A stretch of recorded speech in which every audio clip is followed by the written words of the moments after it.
Well, possibly an unfamiliar face, but Alistair Hargreaves, thanks very much for joining me. A new intake at Saracens. Just tell us a little bit more about yourself.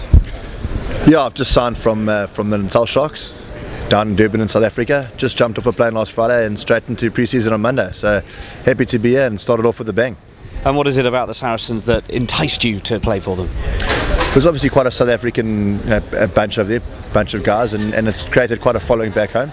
And then for me, it just seemed like the right club at the right time. And when the offer came through, it was a no-brainer. So very exciting and a chance for me to learn a lot. Had you been looking to play rugby in another country, or was it the fact that this was a bit of a home from home that sort of sealed the deal? It's always been something I wanted to do.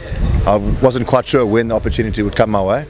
And when it did, it actually, the fact that it was Saracens made the decision quite easy. I think it's an exciting place with some really cutting edge things happening. So it was quite an easy decision in the end. So tell us a little bit more about your preferred position and the history of your playing career so far.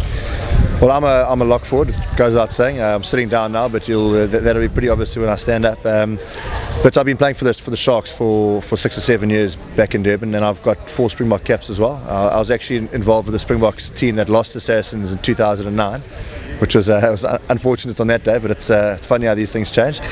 But yeah, I think that's a brief kind of history of where I come from. And in terms of Saracens, they did incredibly well to win the Aviva Premiership a season ago. Last season it didn't quite come together for them, so what are you aware of in terms of the club's ambitions so far for this season? Well, it goes without saying, after getting a taste of silverware and a taste of victory, the guys were hungry for it last year, and unfortunately it didn't transpire in the end. But I think that's just left the guys more passionate and more determined to produce an unbelievable and unforgettable season this time round.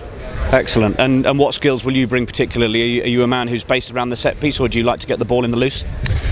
Well, that's something we're going to find out. Obviously there's a different brand of rugby, different style of rugby in the Northern Hemisphere, and that's part of the reason I'm here, is to grow my game and to learn. But I'm a line-out jumping forward, and I've got to try to find out where I'm going to fit into a side that's kind of got 3 really well-established lock forwards as well. So it's going to be a good experience for me and an opportunity to learn a lot.